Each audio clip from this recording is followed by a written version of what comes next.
Fala, plantarianos do meu Brasil! Meu nome é Nando Martins e tá começando mais um vídeo aqui no canal Plantariano.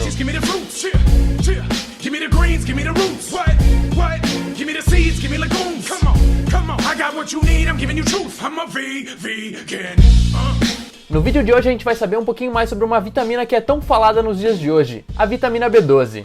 Aqui a gente vai descobrir alguns mitos e verdades e também discutir um pouquinho sobre ela. Então esse é um apanhado geral do que eu consegui buscar na internet, de algumas conversas que eu tive com profissionais da saúde e também um pouquinho do que eu sei sobre a minha vivência com a B12.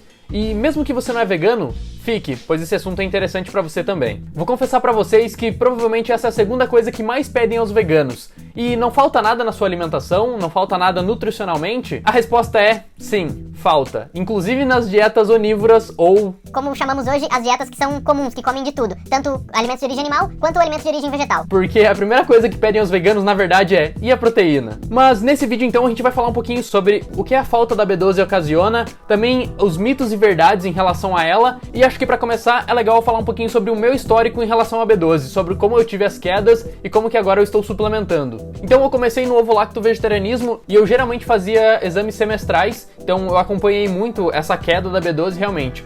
Cada caso é um caso, mas comigo aconteceu dessa forma.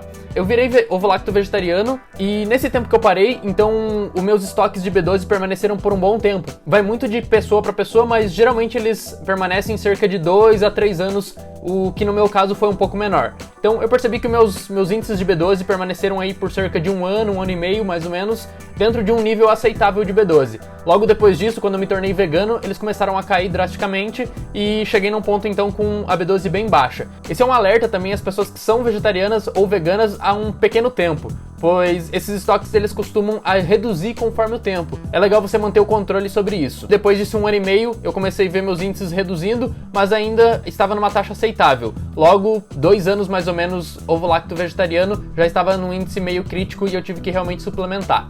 E voltando à questão que nós estávamos falando anteriormente, realmente muitos veganos e vegetarianos possuem falta de B12, mas isso não é uma exclusividade de veganos e vegetarianos. Segundo pesquisas feitas por diversos institutos de medicina da América Latina e divulgados aqui no Brasil pela SVB, apontam que 40% das pessoas na América Latina possuem sim deficiência de B12 e no Brasil esse número aumenta ainda um pouco mais. Cerca de 50% das pessoas, até mesmo de dietas onívoras, vegetarianas ou veganas, possuem falta de B12 na sua alimentação e na sua vida. Mas, afinal, o que é B12 e como que eu consigo adquirir ela? A B12 ela é uma vitamina que é essencial para o nosso corpo e ela é sintetizada através de bactérias dentro do intestino de animais. O que acontece é que ela é encontrada geralmente na terra, são bactérias da terra, e que dentro do sistema digestivo dos animais, ou mesmo de humanos, enfim, eles acabam produzindo essa B12 dentro do organismo do animal. E ela é estocada dentro do nosso corpo no fígado. Como eu falei para vocês, os estoques podem variar, e por isso é importante você manter os seus exames periodicamente. Podemos dizer que ela está diretamente ligada à memória?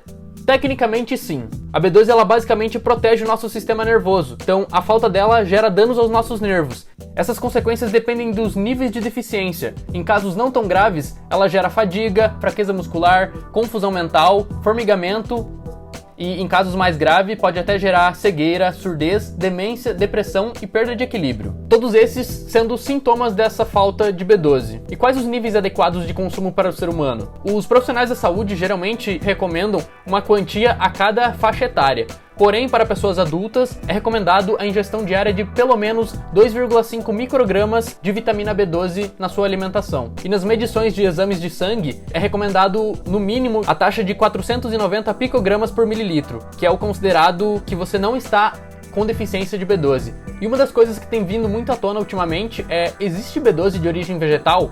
Sim, ela existe no mundo vegetal, como por exemplo em alguns tipos de alga, como a alga nori, ou até mesmo no ano passado acabou saindo uma pesquisa em que encontraram B12 no agrião.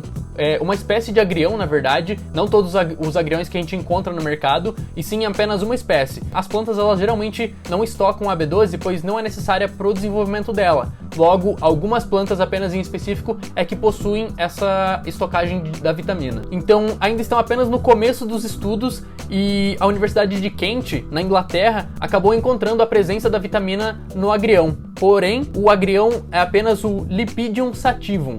No caso, a planta é conhecida aqui no Brasil como agrião do seco ou até mesmo como agrião da Índia. Bom, eu não vou entrar em detalhes em relação a isso, porém, basicamente, o corpo humano, ele naturalmente não consegue absorver a B12 de origem vegetal, devido a diversos fatores, inclusive pelo corpo ser muito ácido, devido à nossa alimentação nos dias de hoje, ricas em gorduras e diversas outras substâncias no nosso corpo, o que impossibilita justamente essas bactérias de produzirem a B12 ou mesmo do corpo absorvê-las de origem vegetal. Além disso também, essa obsessão por limpeza e pelo cozimento dos alimentos acaba justamente aumentando ainda a escassez dessa vitamina nos alimentos que a gente consome nos dias de hoje. E aí vocês vão me pedir, tá, mas e nos alimentos industrializados que nós encontramos aquela informaçãozinha com enriquecimento de B12 ou até mesmo alimentos ricos em B12, isso pode servir como uma forma de suplementação? Os alimentos que a gente encontra enriquecidos por B12, sim, são bons a ser consumidos, porém a gente não deve levar eles como um ponto de suplementação, e sim apenas de ajudar a manter os índices de B12 no nosso corpo, pois a quantia é muito baixa dentro desses alimentos para que realmente ajude a subir esses níveis de B12. E quais os tipos de suplementação que a gente encontra dessa vitamina então? Hoje nós possuímos 3 tipos de suplementação, são elas cápsula, injetável ou de forma líquida. Na cápsula a gente encontra 2 estilos, dentro de comprimidos ou sublingual, que é praticamente a mesma quantia de absorção de um injetável. O injetável é, no caso, através de uma seringa, o que é mais comum e até mesmo mais barato, pois as cápsulas sublinguais, elas acabam se tornando muito caras dentro do Brasil, e em forma líquida também, que são através de gotas ou sprays. Mas ao invés disso, não é muito mais fácil a gente comer muita carne dentro de uma alimentação onívora, claro, para poder haver essa suplementação? Na verdade, não. Por quê?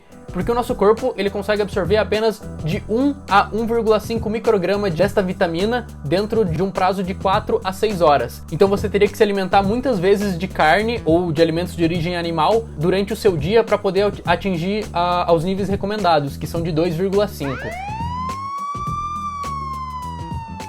E lembrando que consumir alimentos de origem animal podem gerar diversas outras consequências, como o entupimento de artérias, como problema nos rins ou até mesmo aumentar o nosso colesterol. Então, para garantir os seus estoques de B12 e não ter riscos à sua saúde, é muito mais fácil você ir pela suplementação através de cápsulas ou injetáveis. Além disso, um ponto de atenção é para as pessoas de mais de 50 anos que devem ser muito atentas aos seus níveis de B12 no corpo, pois nessa faixa etária a deficiência de B12 pode facilitar uma gama enorme de doenças, como por exemplo Alzheimer, depressão ou mesmo anemia e problemas cardíacos. Além também de pessoas acima de 50 anos, é importante que gestantes e crianças também mantenham um acompanhamento dos níveis dessa vitamina. E, além disso, é sempre importante você manter o acompanhamento com um profissional da saúde, com seus exames periódicos, porque ele sim é que entende realmente sobre tudo isso. Bom, então se você é vegano ou vegetariano há pouco tempo, é importante você fazer exames periódicos para poder acompanhar esses seus níveis de B12 e para que não falte para você. Se você ficou com alguma dúvida ou tem alguma sugestão para os nossos vídeos aqui no canal, deixa aqui embaixo o seu comentário, e se você gostou do conteúdo, então deixa o seu like no final. Se inscreve no canal e me segue lá nas redes sociais. Bom, por hoje é isso e até a semana que vem.